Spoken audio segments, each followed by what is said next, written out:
में संजना उपासते।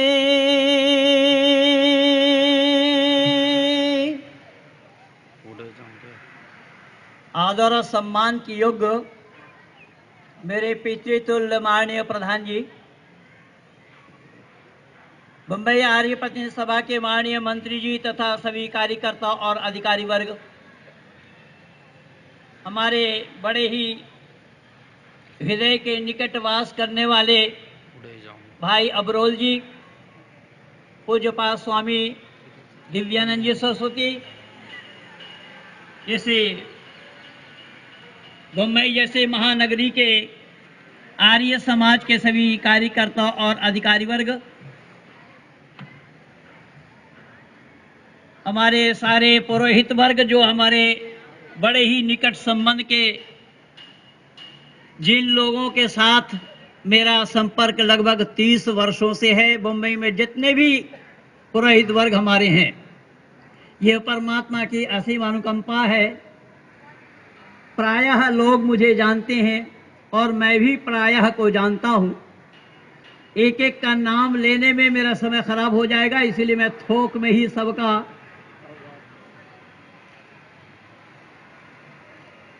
शुक्रिया अदा कर रहा हूं। और मेरे नाम से अभी आप लोग सुन रहे थे, यद्यपि मैं इसी बंबई में कई समाजों में आ चुका हूं। हमारे माननीय डॉक्टर वांगिया जी, माननीय गुप्ता जी सब मेरे सामने बैठे हैं। बहुत बार इन लोगों का सानिध्य मुझे प्राप्त हुआ है। अंधेरी आर्य समाज में भी आया हूं, कई आर्य समाजों में मैं आया, और आज श्रद्धानंद बलिदान दिवस के उपलक्ष्य में आप सभी लोगों का मैं दर्शन कर पा रहा हूं। इस बिना पर मैं परमपिता परमात्मा का धन्यवाद ज्ञापन करता हुआ, स्वामी श्रद्धानंद कौन थे, क्या थे, कैसे थे, कि जिनके साथ मेरा भी जीवन जुड़ा हुआ है। देखिए, हमारे नाम राशि आचार्य महेंद्र जी बहुत देर से दिखाई दे रहे हैं, जबकि मैं सुबह आपके शरण में ही आया बाबूजी के कहने पर। मैंने निवेदन किया कि स्वामी श्रद्धानंद जी एक ऐसे शख्सियत थे जिनके साथ मेरा भी जीवन जुड़ा हुआ है। कारण स्वामी श्रद्धानंद अगर शुद्धि आंदोलन न चलाए हुए होते या ऋषिवर देव दयानंद के पढ़ाए हुए पाठ को वो याद न किए हुए होते, तो फिर मौलाना सैयद महबूब अली को महेंद्र पाल बनाया जाना संभव नहीं था। और परमात्मा की असीम अनुकंपा है कि मैं एक बड़ी मस्जिद का इमाम था, जो आपके यहाँ पर कमिश्नर साहब थे ना सतपाल जी, उन्हीं के गांव में। अब तो मैं हम सब आर्यजनों के प्रयास से अब एमपी बन गए हैं। कई फोटो हैं उनके मेरे साथ, समाजों में आना जाना लगा रहता है। तो मैं उन्हीं के गांव में, उनका जो पैतृक गांव है, उसी के बड़ी मस्जिद में मैं इमाम था। 1983 के 30 नवंबर को मैंने ऋषि वरदेव दयानंद कृत सत्यात्रिकाश पढ़ने के बाद सत्य सनातन वैदिक धर्म को स्वीकार किया। और जो मेरा पहला वक्तव्य था, कई पत्रिकाओं में उसको बहुत अच्छे ढंग से छापा है, पंजाब केसरी और दैनिक जागरण आदि पत्रिकाओं ने। और उसमें मेरा वक्तव्य था कि मैं धर्म नहीं बदल रहा हूं, मैं समाज बदल रहा हूं। धर्म बदला जाना संभव नहीं है। धर्म मनुष्य मात्र के लिए एक है, जिस पर मैं आज 30 साल से काम कर रहा हूं। जाकिर नायक जैसे दुकानदारों की दुकानदारी बंद कराने में यह सौभाग्य महेंद्र पाल आर्य को प्राप्त है। जरूर आप लोगों ने देखा होगा दूरदर्शन सुदर्शन चैनल में जाकिर नायक का पर्दाफाश। जो जाकिर नायक कलमा भी पढ़ना नहीं जानता, मैं वहां टीवी में दूरदर्शन में बैठ करके केवल बोला नहीं, दिखा दिया हूं। दुनिया उसे गॉडफादर मानते रहे, लेकिन याद रखिएगा, आज तक मैं वेद के सामने उसको खाता खोलने नहीं दिया। और मैं कयामत तक समय दे रखा हूं। तो स्वामी श्रद्धानंद का ये काम था। स्वामी श्रद्धानंद का जो शुद्धि आंदोलन था, उसको मैं यूं कहा करता हूं कि एक राष्ट्रद्रोही को राष्ट्रभक्त बना देने का नाम शुद्धि है। अब आप कहेंगे कैसे? तो मैं छोटा छोटा उदाहरण दे रहा हूं। और आर्य जगत में, संपूर्ण आर्य जगत में मैं ही एक ऐसा मरीज विद्वान हूं, 7 घंटा 10 मिनट कंटिन्यू बोलने का अभ्यास है, पर आज नहीं बोलूंगा।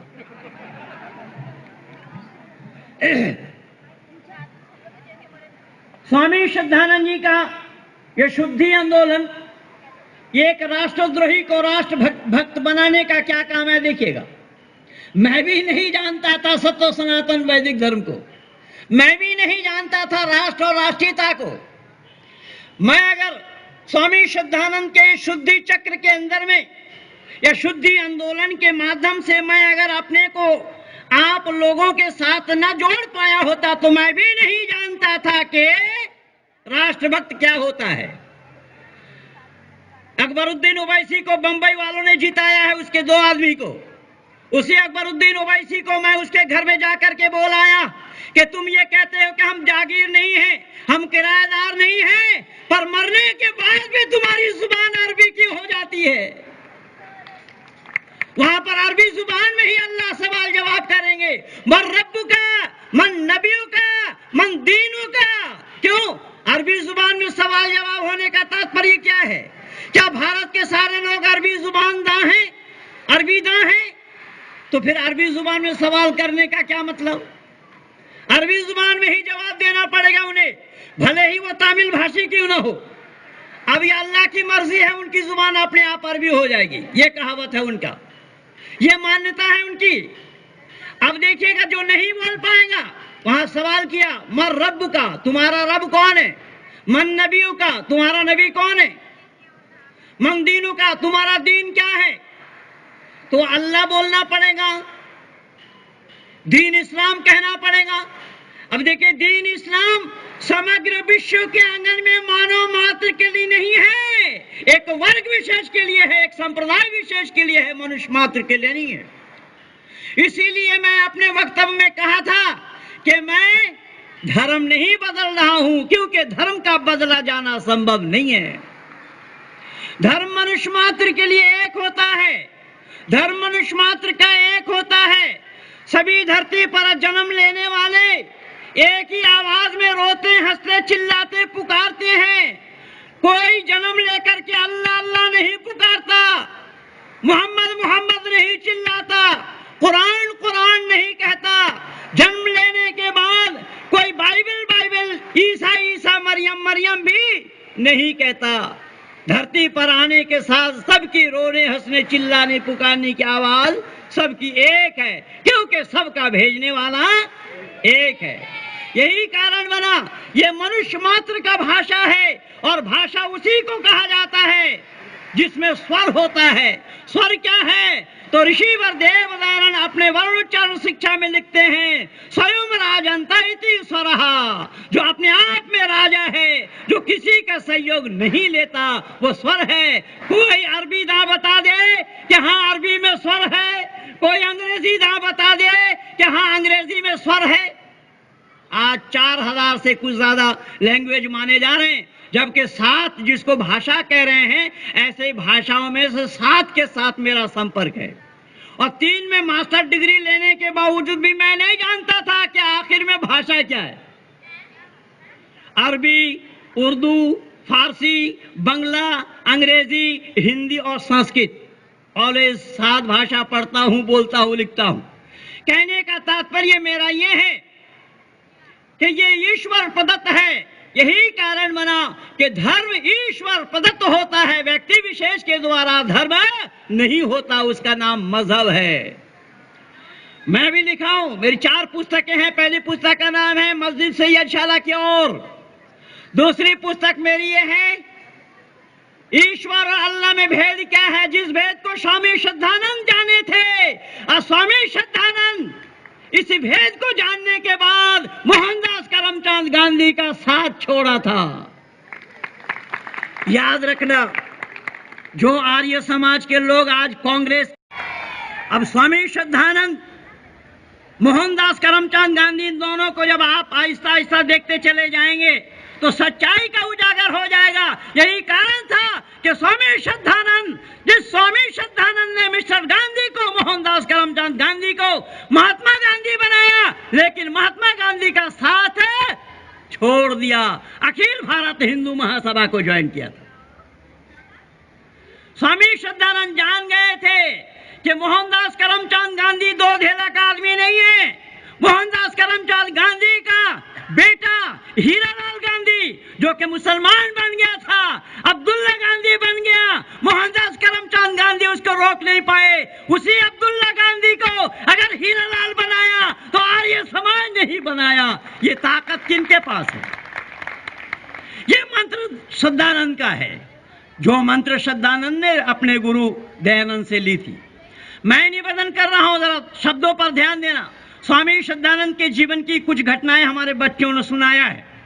स्वामी श्रद्धानंद का दुर्व्यसनमय जीवन था, लेकिन उन्होंने प्रतिज्ञा की और उन प्रतिज्ञाओं में बहुत ही आश्चर्यजनक प्रतिज्ञा मांस भक्षण ना करने की थी। सारे मित्र मंडली को अपने घर बुलाया, मांस बनवाया गया। कई वकील, बैरिस्टर, सारे लोग बैठे थे। उन्होंने कटोरी को हाथ पे पकड़ करके दीवार में फेंक मारी। पढ़े लिखे लोग, क्या बात है बेटा, आप लोग बोलोगे माइक तो एक ही है, मैं दे नहीं सकता। स्वामी श्रद्धानंद के इस व्यवहार से जो और वकील वरिष्ठ लोग थे, उन लोगों को ये बात अच्छी नहीं लगी। ये क्या बदतमीजी है कि तुमने इस तरीके से कटोरी को फेंक दिया। अरे मैंने फेंका इसलिए कि मैं मांस नहीं खाऊंगा, ये मैंने प्रतिज्ञा की।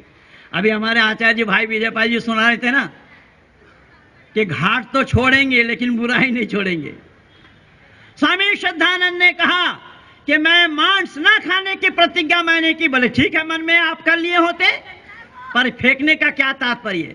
स्वामी जी ने कहा कि मैं आप लोगों को गवाही बना रहा हूं ताकि आने वाला समय में हमें ये याद रहे, इतने लोगों के बीच में मैंने ये प्रतिज्ञा की थी कि मुझे नहीं लेना है। केवल एक नहीं, ऐसे अनेक व्यसन थे मुंशी राम के जीवन में।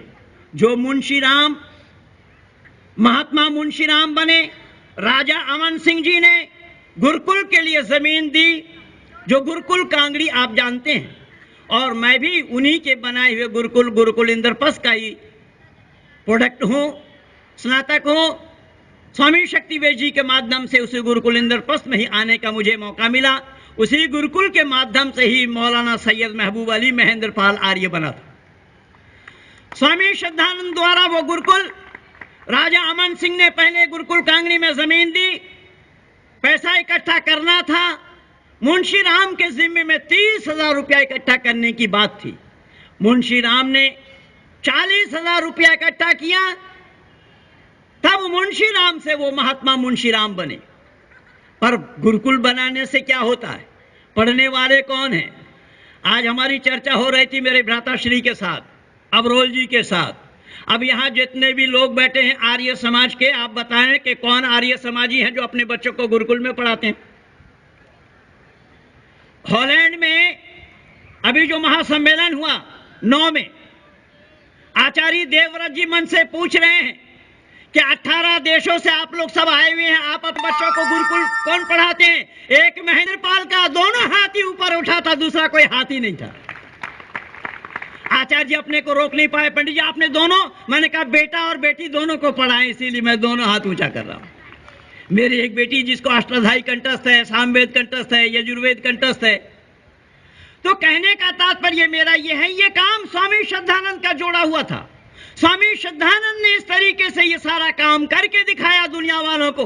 क्या है दुनिया के लोगों, वैदिक संस्कृति ही एकमात्र संस्कृति है जिसका उजागर करना ही मनुष्य मात्र का उद्देश्य होना चाहिए।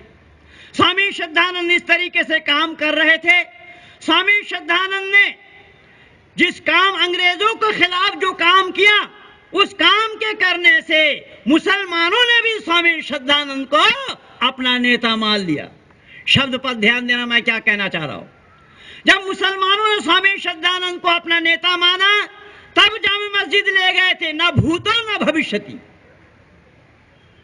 ना पहले कोई गया जामे मस्जिद में गैर मुस्लिम बोलने के लिए, और न बाद में किसी का सौभाग्य हुआ। मौलाना अग्निवेश तो वेद मंत्र को छोड़ करके बिस्मिल्लाहिर्रहमानिर्रहीम से वक्तव्य शुरू करते हैं, लेकिन स्वामी श्रद्धानंद जी जामे मस्जिद में जाकर के तम हिना पिता बसो तम मातर शतकरो बभूविता धाते सुमनवी महे, इस वेद मंत्र से उन्होंने अपना वक्तव्य को शुरू किया था।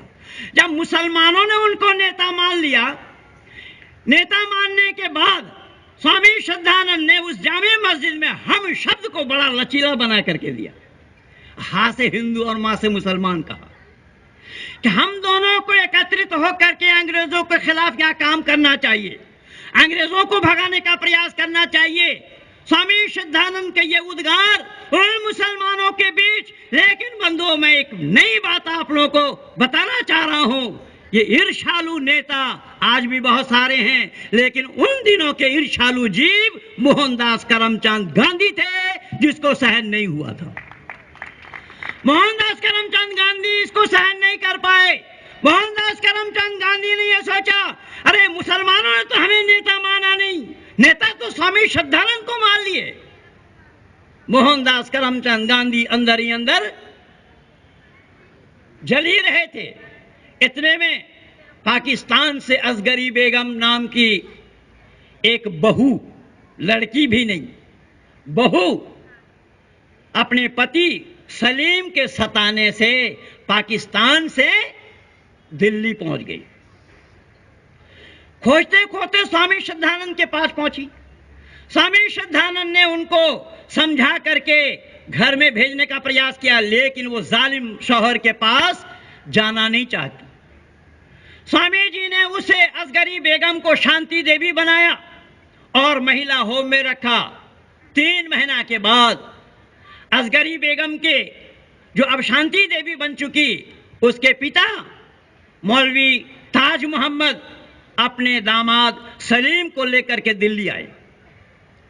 पता करते हुए स्वामी श्रद्धानंद के पास पहुंचे। स्वामी श्रद्धानंद ने उन लोगों को लेकर के उनके बेटी के साथ और पत्नी के साथ, यानी सलीम को और ताज मोहम्मद को मिलाया शांति देवी के साथ, लेकिन अब भी शांति देवी जाने के लिए तैयार नहीं हुई।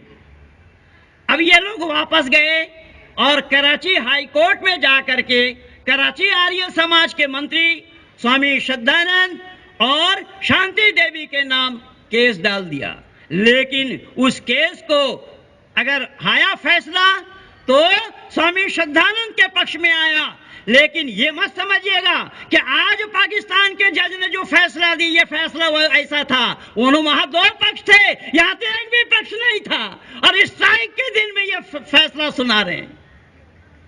ये बेमानी बातें थी, और बेमानी बातें होना भी चाहिए, क्योंकि ये मकर तो उन्होंने अल्लाह से ही सीखा है।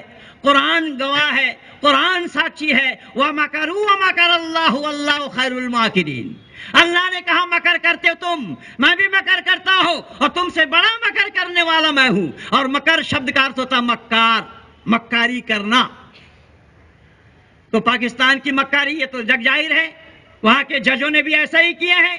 पक्ष कोई नहीं, उसको जमानत दे दिया। अरे भाई, दोनों पक्ष को सुनने के बाद ही जमानत होना चाहिए ना, लेकिन वहां दोनों पक्ष सुनने के बाद भी स्वामी श्रद्धानंद बरी हो गए।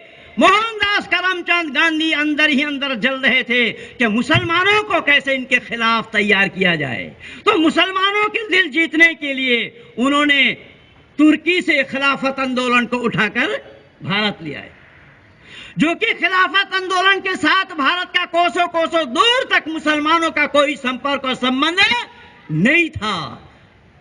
केवल स्वामी श्रद्धानंद के खिलाफ मुसलमानों को भड़काने के लिए यही कारण था कि स्वामी श्रद्धानंद को मुस्लिम लोग जामे मस्जिद में ले गए तकरीर करवाने के लिए, और फिर वही मुसलमानों के हाथ से स्वामी श्रद्धानंद शहीद हो।